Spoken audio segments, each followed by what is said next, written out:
Bonjour. Bon, je me présente d'abord, mais je ne suis pas là pour me présenter. Donc, Antoine Orsini, je suis enseignant-chercheur dans cette université. Je suppose que vous êtes, vu votre âge, vous êtes pas au lycée de Corté. Vous êtes à l'université. Hein. Quelle filière? HSE. Bon. Alors, moi, je suis là pour présenter d'abord un ami et surtout après un scientifique. Un scientifique, bon, Michel Delogère. Alors, vieux scientifique, alors vieux, c'est pas parce que par son âge, c'est-à-dire vieux par son expérience, son expérience de la Corse. Parce qu'aujourd'hui, vous savez, les jeunes, on va... tu m'as donné 2 minutes pour présenter. Hein, bon, j'ai carte blanche. Non, aujourd'hui, quand vous allez faire des recherches, des études, on vous met dans un tuyau en disant, allez, toi, tu vas travailler sur une truite, toi, tu vas travailler sur un escargot, toi, tu vas travailler sur le sanglier, tu vas travailler sur une orchidée. Alors qu'aujourd'hui, tout ce qui touche à l'environnement avec un grand E, hein, j'aurais pu dire la nature, il faut ouvrir les yeux et regarder partout.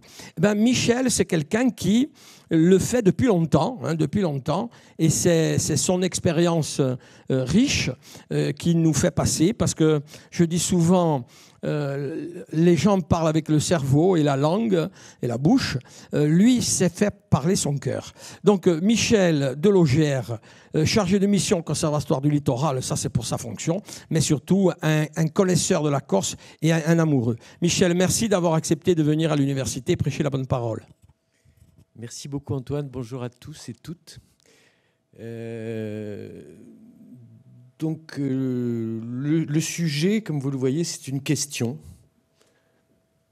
Est-ce qu'on peut protéger des sites naturels en préservant leur âme? Est-ce que c'est possible?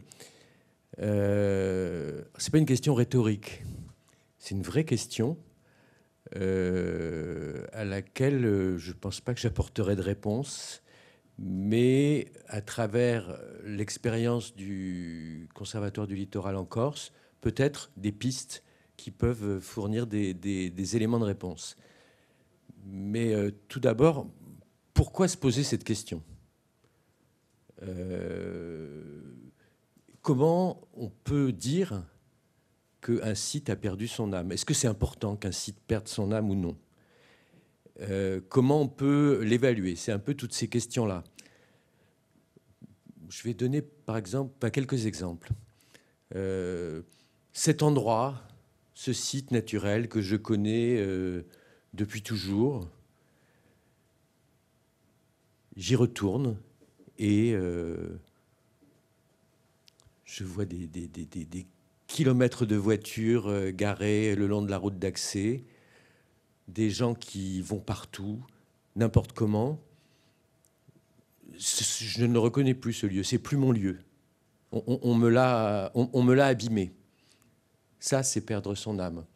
Ça peut être aussi, je vais dans la Griate et j'arrive vers Saletch et je vois des 4x4 qui descendent à toute vitesse, soulevant de la poussière, etc. et tout. Et je me dis, est-ce qu'on est bien dans l'esprit du lieu, dans l'esprit de la griffée en Corse? Donc, ces sujets, le sujet dont on va parler, ça a beaucoup à voir avec les notions de fréquentation, qui sont très, très prégnées en Corse. Donc, ces sujets, le sujet dont on va parler, ça a beaucoup à voir avec les notions de fréquentation, qui sont très, très prégnées en Corse.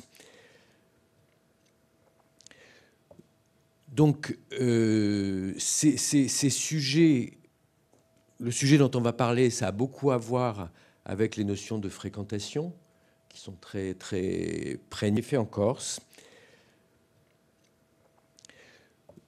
Donc, ces sujets, le sujet dont on va parler, ça a beaucoup à voir avec les notions de fréquentation, qui sont très, très prégnées en Corse. Donc, ces sujets, le sujet dont on va parler, ça a beaucoup à voir avec les notions de fréquentation, qui sont très, très prégnées en Corse.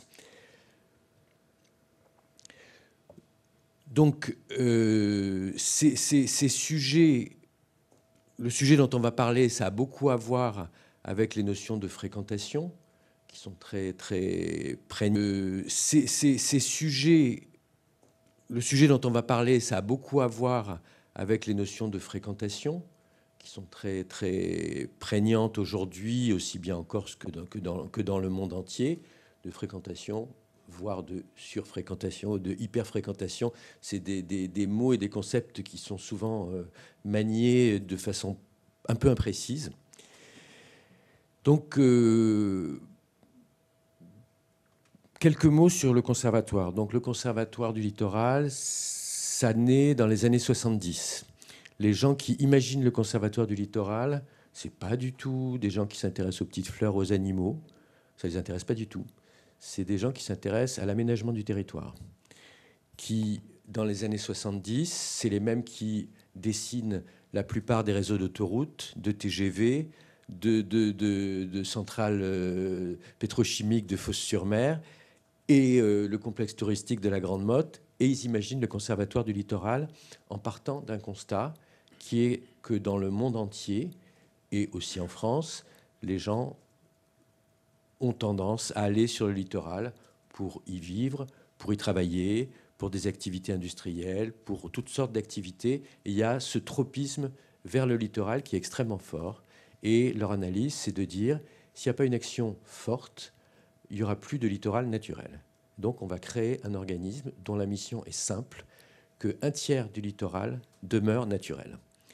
Et comme on est en France et qu'on a une tradition étatique un peu lourde, on crée un établissement public de l'État en se calquant sur ce que les Anglais avaient inventé un siècle plus tôt, avec un organisme, une fondation, un trust qui s'appelle le National Trust, qui fait la même chose que le Conservatoire du littoral, d'abord en Angleterre pour des sites culturels, des sites de patrimoine culturel, et ensuite pour des sites naturels.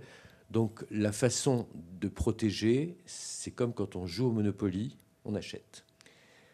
Le conservatoire achète donc des espaces au bord de la mer et au bord des très grands lacs.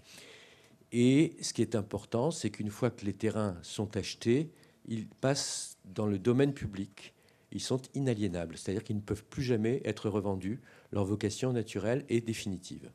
Donc c'est une action forte de protection.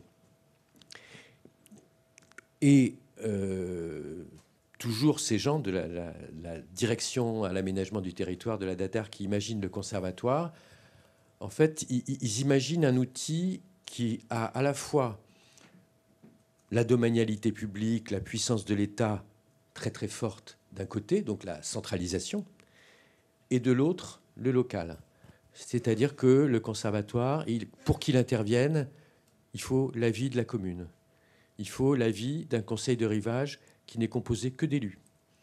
Il faut l'avis d'un conseil d'administration qui est majoritairement composé d'élus. Et la gestion des sites, elle n'est pas faite par le Conservatoire du littoral, elle est faite localement, très souvent par des collectivités locales. Donc il y a à la fois la force de la domanialité publique, du caractère inaliénable des sites, et la collaboration obligatoire avec le local et avec les représentants de la population. En Corse, on a 70 sites qui sont acquis par le conservatoire, mais site, ça ne veut rien dire, parce qu'il peut y avoir un site qui fait 5000 m², comme Mizink ou Acagnan, et un site qui fait 6000 hectares, comme la Griate. Donc ça ne veut pas dire grand-chose. Le patrimoine, c'est 20 000 hectares. Ça représente grosso modo 20% du linéaire côtier de la Corse, mais on n'arrive pas, ça paraît bête, mais on n'arrive pas à le calculer sérieusement. Bon. En gros 2 fois plus qu'au niveau national. Et la gestion, elle est, comme je l'ai dit, faite par les collectivités, principalement la région, la collectivité de Corse, mais également l'Office de l'environnement de la Corse pour les sites au sud qui sont au droit de la réserve des Bouches de Bonifacio, un syndicat intercommunal dans le Sartenay ou une commune, celle de Belgodère. Donc voilà tous ces sites.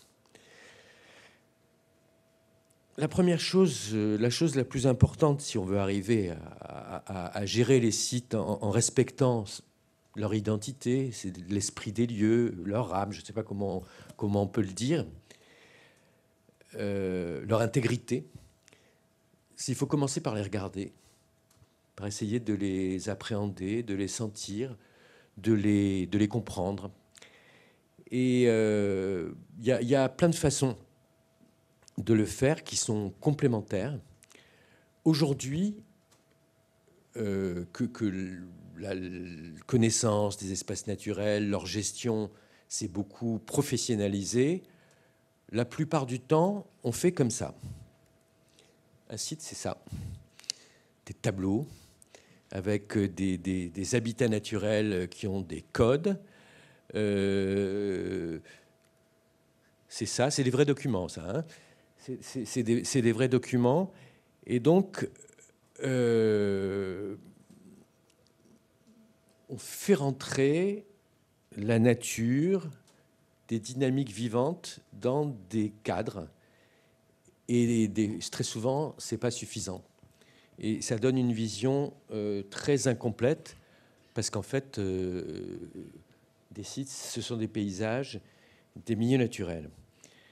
Si on fait un petit exercice, on regarde un site.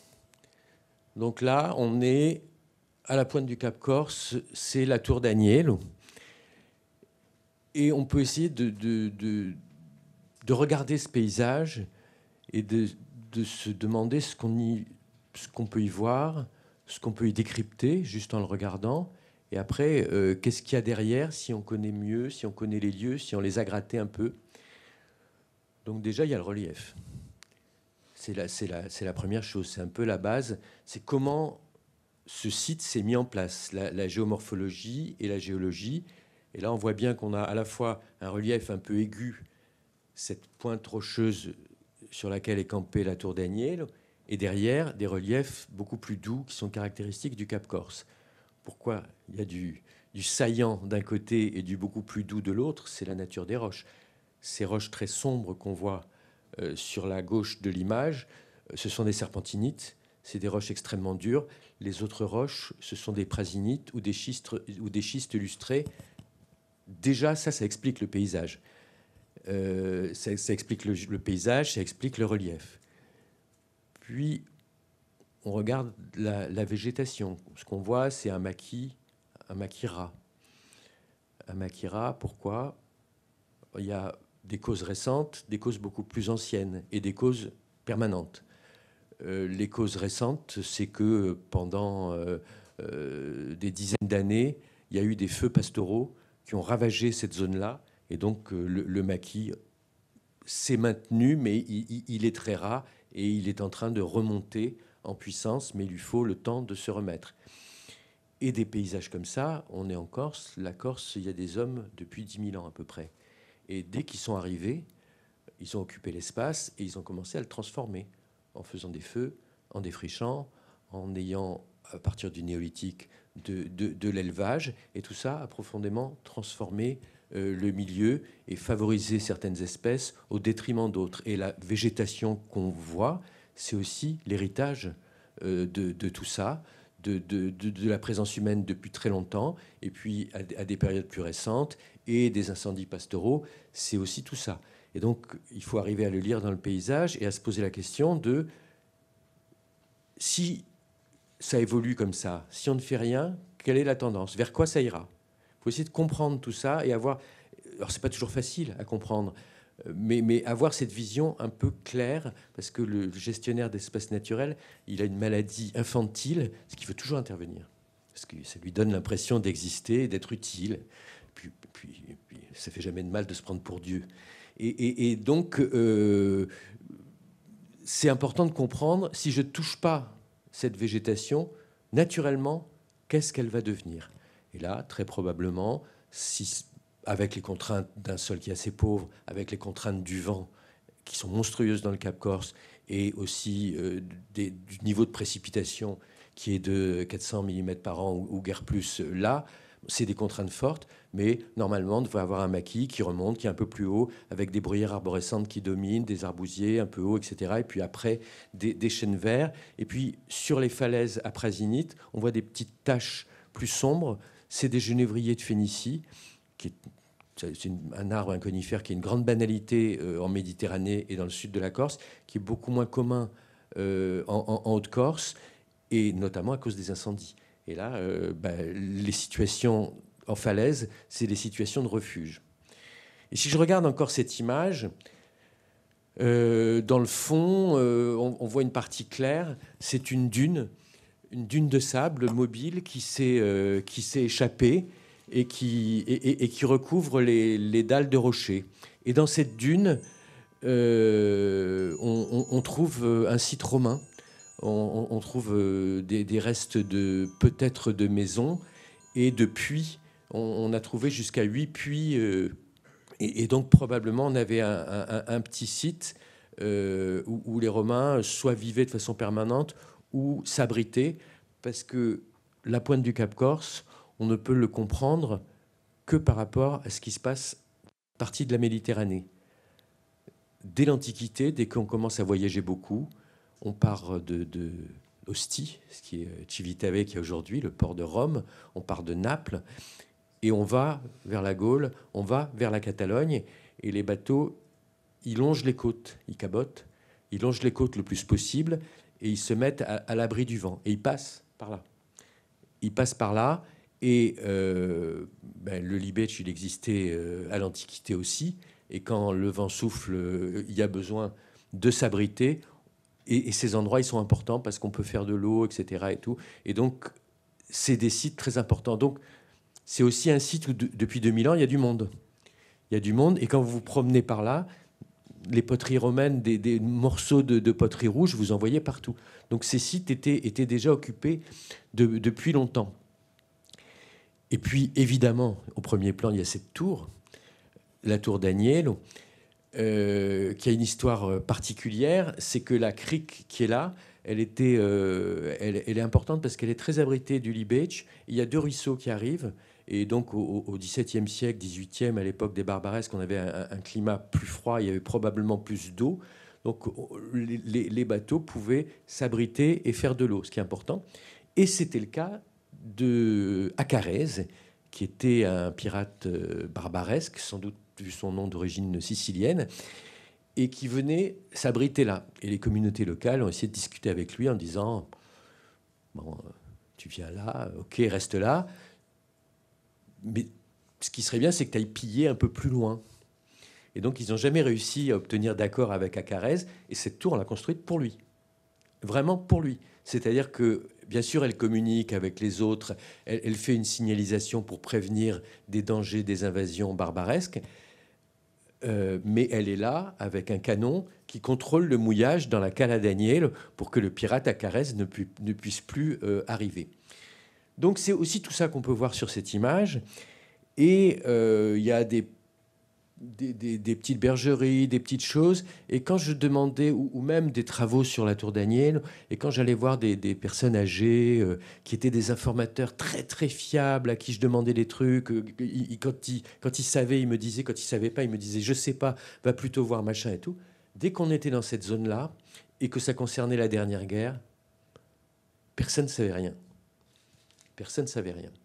Et en fait, on a appris à l'occasion de tout un travail de synthèse historique qu'on a fait sur le coin, qu'à partir de 1943, quand les Alliés, de l'automne 1943, quand les Alliés sont arrivés en Corse et ont commencé à s'installer, ils ont installé sur les crêtes, ici, un système de radar hyper perfectionné du James Bond de l'époque, le MEW, qui était un radar unique au monde, qui existait là, qui préparait le débarquement de Provence en 1944. Et toute la zone était zone interdite. C'est pour ça que je n'avais pas d'informateur. Mais les gens avaient perdu la mémoire qu'il y avait zone interdite, que ce coin-là était zone interdite. Donc c'est un peu tout ça qui constitue un site. Donc ça veut dire que pour l'appréhender, il faut faire appel à la géologie, à la géomorphologie, à la dynamique de la végétation, à tout ça, à l'archéologie, à l'histoire. Il faut recueillir la mémoire des lieux. Il faut tenir compte de la toponymie. On en reparlera. Très souvent, si on fait aussi appel à des artistes, on a un regard enrichi sur les lieux. Donc dans ces lieux, il y a aussi, je suis zoologue, il y a aussi une vie sauvage. On a par exemple là une bête qui est très commune en Corse et qui est donc la rainette sarde, qui est strictement endémique de la Sardaigne, de la Corse, de l'île Toscane, des îles Toscanes, de Capraia et Elbe. Ça veut dire qu'elle remonte à l'époque où on pouvait aller à pattes sèches de rainette entre ces territoires, une époque assez ancienne. Et parenthèse, ces groupes d'animaux en Corse ont été très bien étudiés d'un point de vue génétique. On a bien étudié l'histoire génétique des populations. Et ils regardent, les chercheurs qui ont travaillé là-dessus regardent. Et à un moment, on voit une structure génétique en ombrelle qui montre qu'il y a une expansion démographique énorme. La population explose. Et on date cette expansion, et ça correspond au dernier maximum glaciaire, il y a 20 000 ans. Donc comment une bestiole à température variable comme un amphibien peut avoir une explosion démographique au moment où il fait le plus froid? C'est parfaitement contre-intuitif.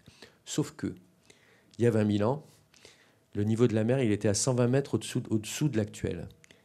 Qu'il y avait une île qui était la plus grande île de Méditerranée, qui s'appelait la Corse-Sardaigne, qui était une île unique. Et toutes les parties où il y a un plateau continental important constituaient des zones de plaine gigantesques où cette espèce trouvait à s'étendre. Dans le patrimoine naturel, on a également une petite plante comme celle-ci, qui est le silène velouté, qui est une plante également endémique de Corse-Sardaigne, qui est un endémique très ancien, ce qu'on appelle un paléo-endémique, c'est-à-dire qu'il s'est mis en place dès que ces îles se sont géologiquement mises en place.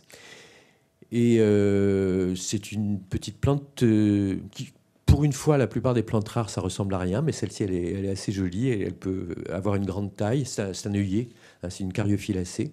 Elle fait des jolies fleurs roses et elle vit essentiellement sur les îlots qu'on trouve autour de la Corse, qui jouent un rôle de refuge important. Mais on la trouve aussi dans quelques zones continentales. Puis il y a aussi sur les sites une faune très intéressante. Là, ici, c'est l'escargot qu'on trouve sur le site du Ricante ou à Ajaccio, la plage et la lande à Genêt qu'il y a au niveau de l'aéroport. Et c'est une des espèces les plus rares du monde, puisque son aire de répartition sur la planète Terre, c'est 18 000 mètres carrés, 100 mètres par 180 mètres. Et en plus, fragmenté en trois endroits, avec une population qu'on estimait à 10 000 individus il y a 20 ans, à 5 000 individus il y a 10 ans et à 2 000 individus aujourd'hui. Donc voilà, c'est aussi une bête qu'on trouve sur ces sites protégés qui fait l'objet de beaucoup d'attention.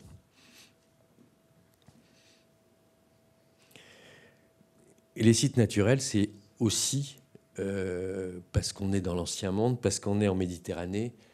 Il n'y a pas en Méditerranée ou en Europe, à part en très très haute montagne, de sites naturels qui ne soient pas aussi culturels.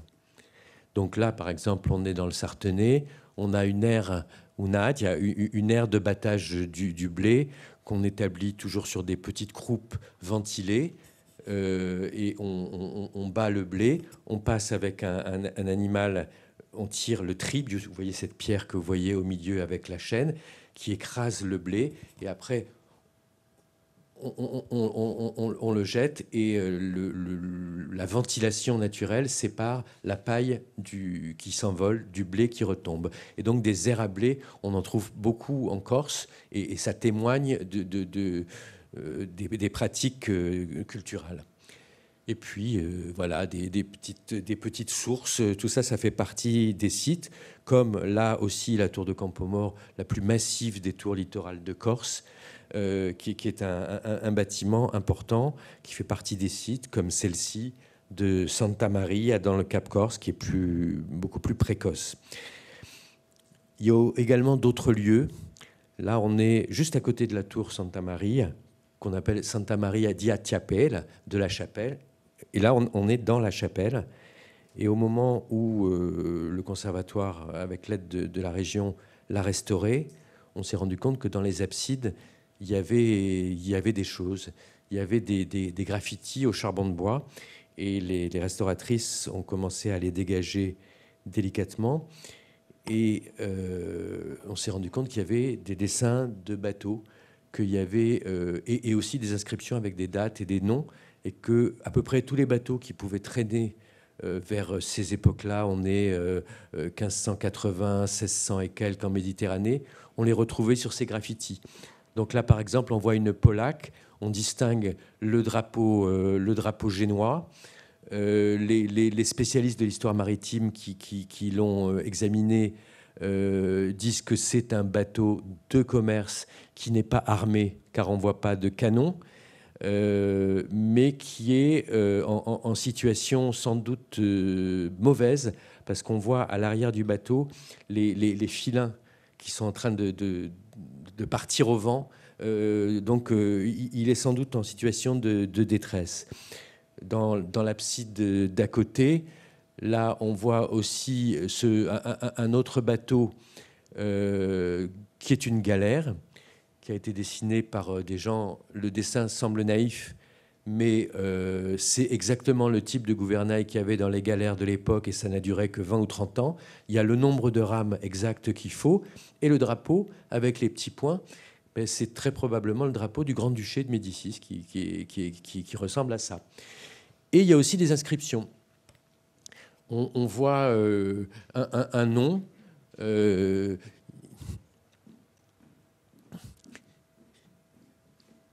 Bartolomei Tomino. Donc on voit le nom et on sait qui est ce monsieur. On l'a retrouvé. On a retrouvé le nom de ses parents, de ses filles, etc. Et des dates. 1600 a die 26 aprile. Donc c'est très précis, on est le 26 avril 1600. Et c'est probablement ce monsieur Bartolomei de Tomine qui a dessiné ça. Et en dessous, là on n'arrive pas bien à lire, c'est sans doute un M, Mute peut-être, et là il y a écrit Calci. Calci, cette chapelle, elle avait été construite par les moines du monastère de la Gorgone, de l'île de la Gorgone dans l'archipel toscan, qui a été abandonnée et qui a été transférée à la Certosa di Calci, qui est juste à côté de Pise. Donc il y a toute une histoire qui se raconte, tout un témoignage qui est là. Donc le patrimoine que protège le conservatoire, c'est aussi des phares. Et donc la question se pose. Dans les missions du conservatoire, bien sûr, il y a la préservation des lieux, des habitats naturels, des espèces, des paysages, de l'âme des lieux.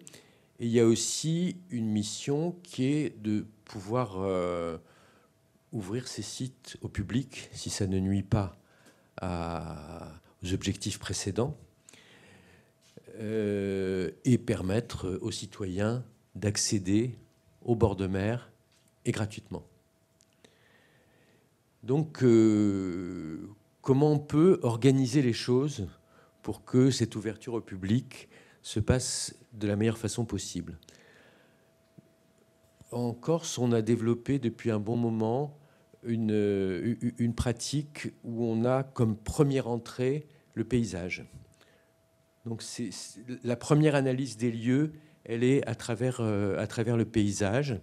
Et donc là c'est un site, Giuncadio, là c'est la colline qui a beaucoup de relief, qui est juste au sud de la baie de Santa Giulia, et très peu connue. Et là, l'idée, c'est de faire un petit stationnement au bord de la route, mais avec 5-6 places de voiture, pas plus, un petit chemin discret. Et c'est dans l'esprit un site qui a vocation à recevoir une fréquentation discrète, peu abondante. Et donc, là, on explique ce qu'il y a comme patrimoine paysager, il y a de grosses maisons de maîtres, etc. Et puis après, quelques exemples de sites dont on a transformé le type de fréquentation. Là, on est sur une vieille photo, vieille, 1979, cliché émission IGN. On est sur le cordon lagunaire de la Marane. On voit le stade de Fouriagne tout en haut. Et on voit que les gens peuvent quitter la route, prendre la piste et arriver à 3 endroits directement sur la plage en véhicule, ce qu'ils faisaient. Le conservatoire intervient et on change les règles du jeu. On change la façon de faire. On quitte la route, il y a une piste qui part en diagonale et qui arrive à une petite aire de stationnement qui est en partie végétalisée. De cette aire, les voitures ne sont pas visibles de la mer. Les gens qui se garent là ne voient pas la mer.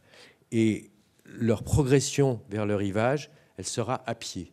C'est à pied que je me rends vers le rivage et la perception, elle est différente que si j'arrive en me garant sur le haut de la dune. Et en plus, je ne vais pas dégrader la dune. Et donc, on voit des ouvrages de protection parce que c'est des endroits où les voitures roulaient directement. Il n'y avait plus du tout de dune végétalisée. Et donc, une reconstitution du milieu. Et là, on voit le site avant l'aménagement, dans le fond, derrière le fourgon. C'est le stade de Fouriagne. Donc là, on tourne à peine le dos à la mer. Et voilà, une fois qu'il y a l'intervention, on retrouve un milieu beaucoup plus naturel et donc une prégnance de la fréquentation sur le site qui est très différente. Toujours au même endroit. Là, on a la Paillote et Bastia derrière. Et l'endroit où il y a les enfants qui jouent, on voit que le sable est plus sombre parce qu'en fait, les véhicules, à force de passer, ont détruit complètement le bourrelet végétalisé de la dune. Et donc, les vagues pénètrent et arrivent jusque-là. Et là, on voit quelques années plus tard, la ligne de Ganivelle, il n'y a plus de Paillote, la ligne de Ganivelle a reconstitué ce bourrelet dunaire et cette partie se revégétalise. Là, on change de site, on est sur le site de Loz. Loz arrive sur la commune de Belgodère. Et donc là, en haut, vous voyez le bord de mer tel qu'il était avant l'aménagement, avec les lignes électriques, les voitures qui étaient garées direct sur la plage. Et là, la plage qui a retrouvé une respiration plus naturelle. Donc, dans le premier cas, celui du haut, et dans le deuxième cas, celui du bas, quand on est même à la plage, on n'a pas la même perception du site. Pareil, d'autres exemples, toujours sur le site de Lodz, avant et après. Des fois, l'intervention, elle implique des destructions, des démolitions de bâtiments. Là, sur le site de Lodz, il y avait toute une série de maisons en ruine qui n'avaient pas de caractère patrimonial ni d'utilité pour la gestion du site et qui ont donc été démolies et qui permettent de donner une nouvelle respiration à ce site. Et puis, ça peut aussi passer par des restaurations de petits patrimoines. Une des interventions importantes du conservatoire sur les sites, c'est de faire des sentiers, des cheminements. Donc ça peut être le petit chemin qui va de l'aire de stationnement jusqu'à la plage en quelques minutes, mais ça peut être aussi des itinéraires beaucoup plus longs. Dans le Sartenay, vous pouvez marcher 10 heures. Dans l'extrême sud, vous pouvez marcher... Oui, vous pouvez avoir une dizaine d'heures aussi de marche sur les chemins. Dans la Grillade, vous pouvez marcher 3 jours. Dans le Cap Corse, vous avez 2 jours de marche. Donc il y a des itinéraires qui sont importants, qui cumulés sont à peu près équivalents au GR20 en temps de marche. Et comment les faire, ces chemins? Alors certaines fois, ils existaient. D'autres fois, ils n'existaient pas. Et souvent, l'idée, c'est de faire des chemins sur lesquels il y a écrit intervention minimale. En fait, c'est faux. Il peut y avoir une forte intervention, mais il faut que ça se voit absolument pas. Il faut qu'on ait l'impression que ça a toujours été comme ça. Le chemin sur lequel vous marchez, il faut que ça vous donne cette impression. Il y a quelque temps, je vais à Campo-Mort et je trouve les gardes en dessous de la tour de Campo-Mort qui étaient en train de refaire des améliorations sur le site qui descend à Cala Genovese. Non, pas Cala Genovese, parce que les gens là-bas l'appellent l'Anse des Génois en français dans le texte. À Campo-Mort, c'est le mot français qui est utilisé. Et ils me disent, voilà, regarde, là, le chemin, on a repris, on le fait passer là, ça passe plus en courbe de niveau, donc c'est plus agréable pour monter et aussi pour descendre. Ça va moins s'abîmer quand de l'eau va descendre. Ça sera plus du tout visible dans le paysage parce que là, c'était trop raide. Mais tu vois, là, on arrive à un endroit, là, on est obligé de faire 3 marches. On évite d'artificialiser, mais là, on est obligé de faire 3 marches, il n'y a pas le choix. Et ils étaient arrivés à cette conclusion 2 jours avant. Et la veille, ils avaient passé toute la journée à écumer le maquis autour, à ramper comme des sangliers, et ils avaient trouvé la pierre. Pierre, un morceau de granit, Tamantukosi, et ils l'ont descendu à la Baramine. Ils ont mis une journée à la descendre petit à petit. Ils ont creusé, ils l'ont amené. Boum, la pierre s'est posée là. On avait l'impression qu'elle avait toujours été là. Donc, ce n'est pas du tout la petite marche faite en ciment ou en bois taillé, etc.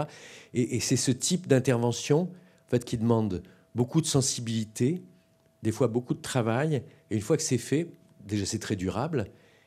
Et vous avez l'impression que ça fait 5 siècles que ce chemin est là. Donc, c'est ce type de choses qui sont importantes.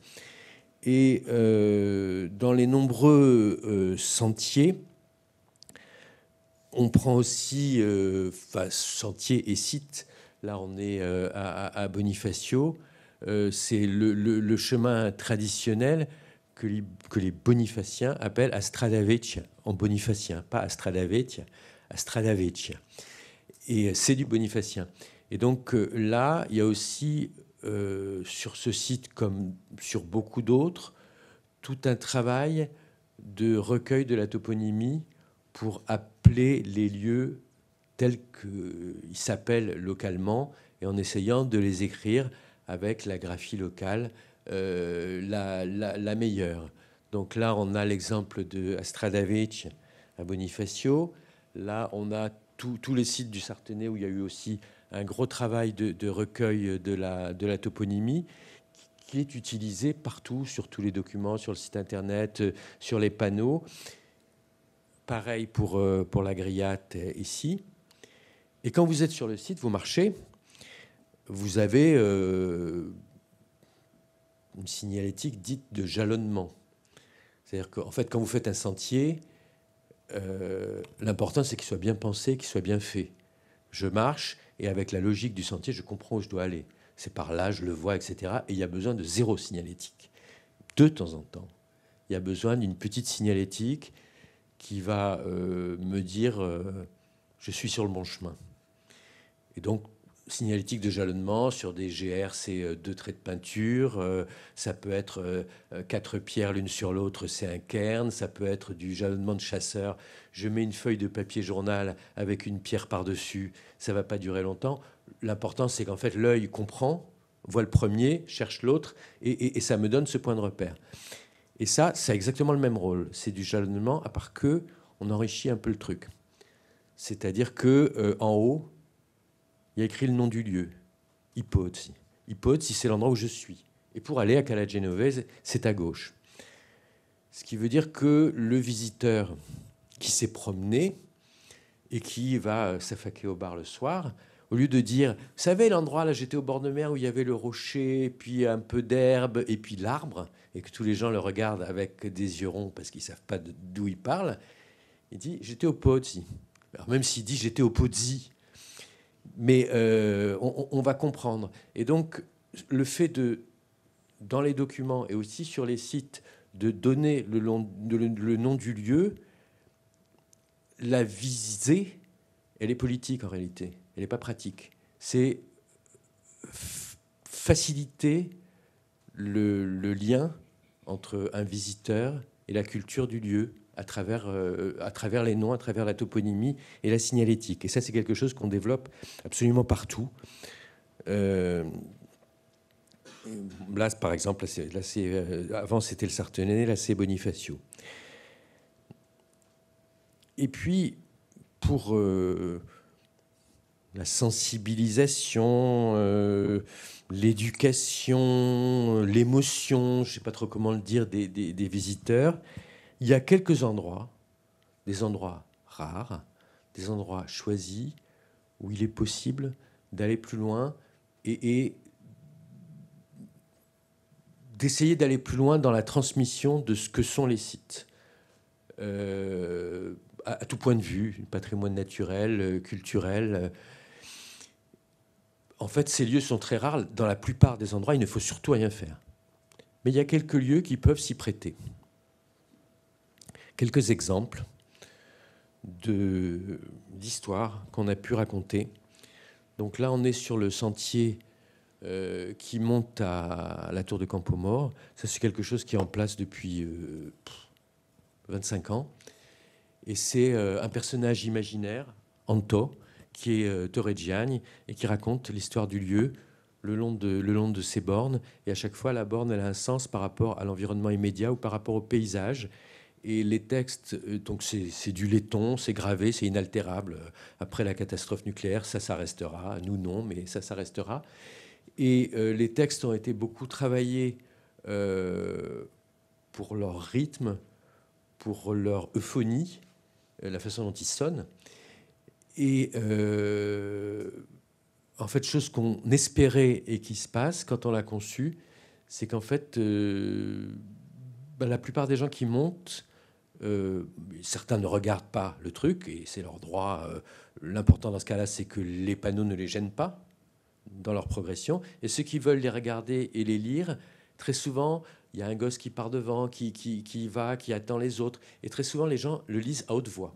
Et donc, il y a un dialogue qui s'instaure autour de ces totems. Et puis, dans la tour, on raconte une histoire. C'est-à-dire, là, c'est des peintures qui ont été faites spécialement à travers le travail de l'historien Antoine-Marie Graziani, qui a retrouvé tous les 15 jours le journal de la construction de la tour de Campoamor, qui a duré 1 an, à partir de l'hiver 1585. Et on a bâti un scénario, et c'est des peintures de Miguel Raffaelli. Là, c'est une descente barbaresque. Là, 1583, Hassan Pacha arrive, et c'est le sac de Sartène, et plusieurs centaines d'habitants, c'est-à-dire la quasi-totalité, sont emmenés en captivité. Là, les architectes, maîtres d'œuvre de la tour, tiennent une réunion dans la tour, c'est-à-dire qu'ils ont monté, ils sont arrivés au premier niveau. Il était prévu que la tour ait 2 niveaux, et en fait, ils se rendent compte que la hauteur est suffisante pour contrôler avec des canons le mouillage dans la baie, sauf à un endroit où il y a un rocher. Et donc, soit on monte un étage comme il était prévu, soit on casse le rocher. C'est beaucoup plus économique de casser le rocher, c'est ce qu'ils font. Donc on a retrouvé le rocher cassé. Et c'est pour ça que la tour de Campoamor est la plus massive des tours de Corse, parce qu'en fait, elle était prévue pour être un étage plus haut. Et voilà dans la salle ce que donne cette expo, qui est ouverte depuis 12 ans et qui reçoit 25 000 entrées payantes par an, qui finance en grande partie la gestion du site. Toujours dans le sud, vous vous promenez à Feno, à Capo di Feno, donc à l'ouest de Bonifacio. Vous avez marché, si vous êtes parti de la Tonarre, vous avez marché 5 heures. Si vous êtes parti de Paragan, vous avez marché 1 heure et quelques. Si vous êtes parti de Bonifacio, vous avez marché 3 ou 4 heures. Et il y a cette petite descente, cette ricciate, cette calade de pierre qui vous attire. Et vous descendez vers ce truc qui ressemble à une tour, qui est un phare, qui est le feu de Feno. Rien n'indique particulièrement. Si vous avez eu la curiosité, vous vous approchez, vous poussez le portillon, et bing, vous êtes plongé là-dedans. ça vous raconte ce qui se passe dans l'univers marin, les tempêtes dans les bouches de Bonifacio, pourquoi on a construit ces phares. Et c'est toute une histoire qui vous est racontée avec très très peu de texte et des fresques en fait, et des fresques. Autre lieu, la chapelle Santa Maria qu'on évoquait tout à l'heure avec les graffitis, où là le but c'était, on est sur le sentier des douaniers, un endroit avec une bonne notoriété, avec une fréquentation importante. Et l'idée, c'est d'arriver à faire comprendre... voilà, ces lieux, ils sont importants, comme je le disais tout à l'heure, par rapport aux routes maritimes en Méditerranée. Et voilà ce qui s'est passé depuis 2500 ans, non pas à la chapelle, mais sur les lieux. Donc il y a eu un travail d'analyse, de recueil, de synthèse historique qui a été très important, qui a été mené par Audrey Giuliani et avec l'association Petrescrit, qui est une association de patrimoine très active dans le Cap Corse. Et donc là, il y a des cadres façon chinée ex voto qui racontent toute cette histoire. Et la chapelle est ouverte et avec plusieurs jours par semaine, pendant 2 à 4 mois, un ou une guide interprète qui raconte aux gens cette histoire. Et quand on l'avait inauguré, je reviens à l'introduction, comment les gens du lieu ressentent ce qu'on peut faire sur un site, c'est extrêmement important. Là, c'était un endroit, en plus, cette chapelle, les gens de Roliane, ils sont extrêmement attachés. Donc, la moindre faute psychologique ne pardonnait pas. Et donc là, il y a une vieille dame très, très respectée, qui avait d'ailleurs été la marraine de la cloche qu'on avait remise quand on avait restauré la chapelle, qui est venue me voir en disant « Mais c'est merveilleux ce que vous avez fait, c'est beau, j'ai appris des choses, j'apprécie encore plus cet endroit ». Et il y avait Sarah, une jeune fille qui est née là et qui s'occupe d'archéologie maintenant, qui est venue me voir avec Mélie Michel. Pour la première fois, je suis fier de mon village.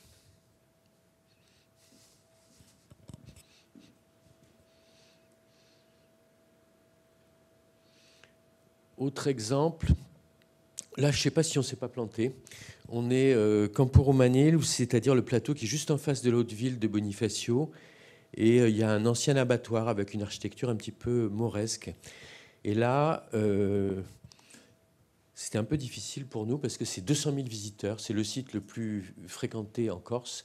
Et en fait, les gens, ils ne viennent pas dans un espace naturel. Ils viennent se promener à Bonifacio et ils viennent sur ce plateau pour voir la ville, pour voir les bouches. Ils ne font pas la démarche d'aller sur un site naturel. En fait, on marche 10 minutes et on y est. Et donc, face à ce public-là, pour nous, c'était plus dur. C'était plus dur parce que c'est tout le monde, pas avec le filtre de « je suis parti pour marcher », etc. Et donc, le parti qu'on a pris, c'était de dire que je suis sûr que vous aimez Tintin. Et dans les bandes dessinées de Tintin, vous avez de temps en temps...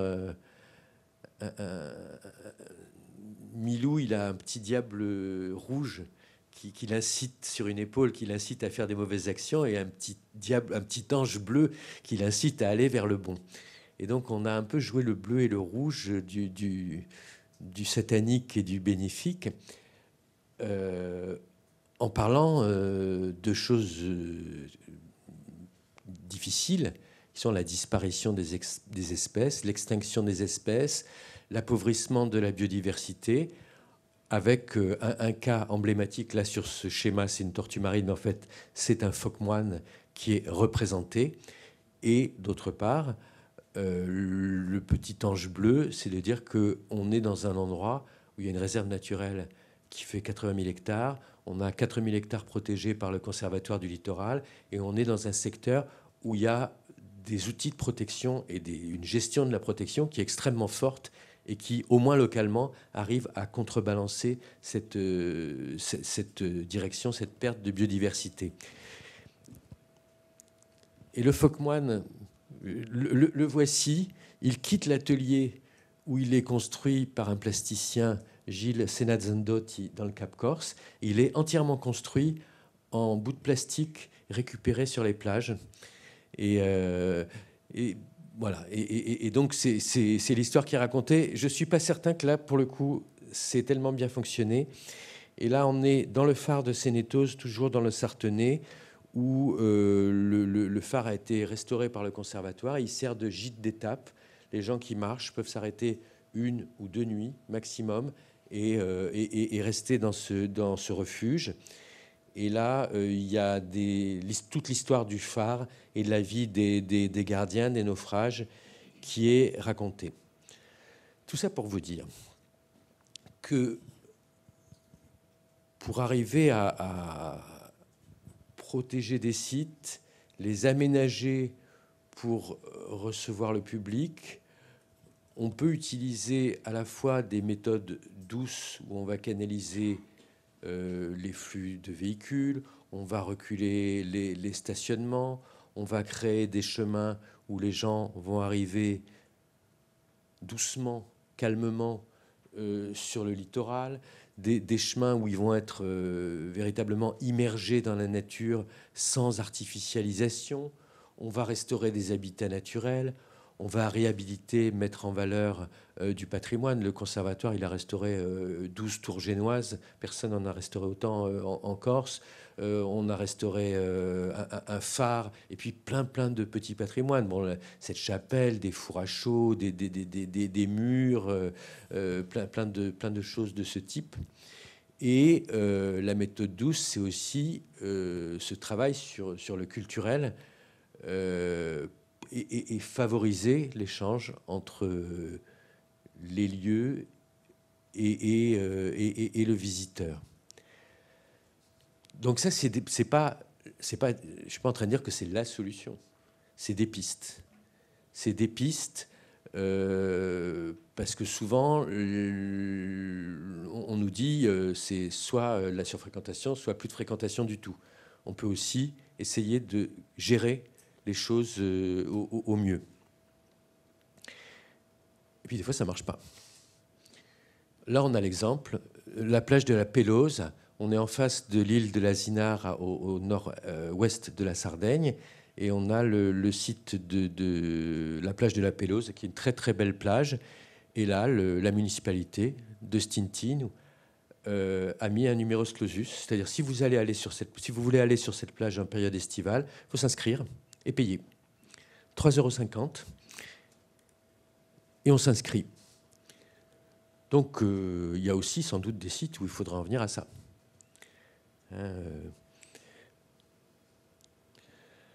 Donc maintenant, en fait, comment on fait, pour revenir à la question du départ, pour savoir si on a fait le job, si on a réussi? C'est très difficile parce que la question du départ, on se rendait bien compte qu'il y avait une part de subjectivité et d'approche sensible. Et donc là, il faut être à l'écoute. On peut tout à fait faire des erreurs, on peut se planter, on peut ne pas maîtriser les choses. Dans la Grillade, le conservatoire possède 6000 hectares. C'est très bien pour qu'il n'ait rien d'irréversible. Il n'y aura pas de construction, il n'y aura pas de route, il n'y aura pas de choses comme ça.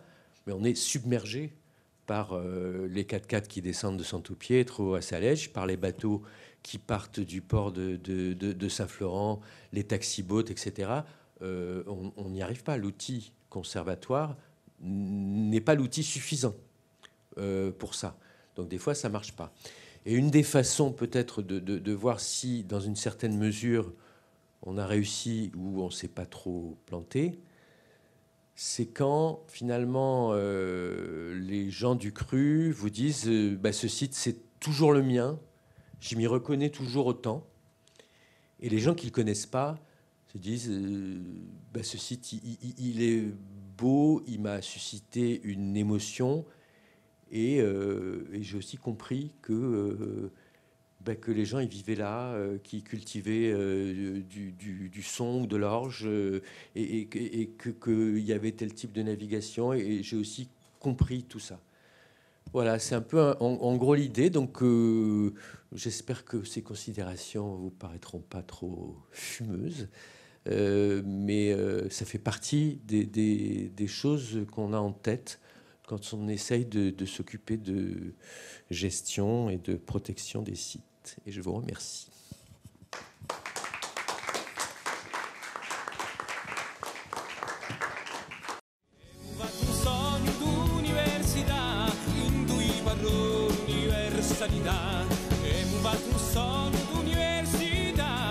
Temos la pena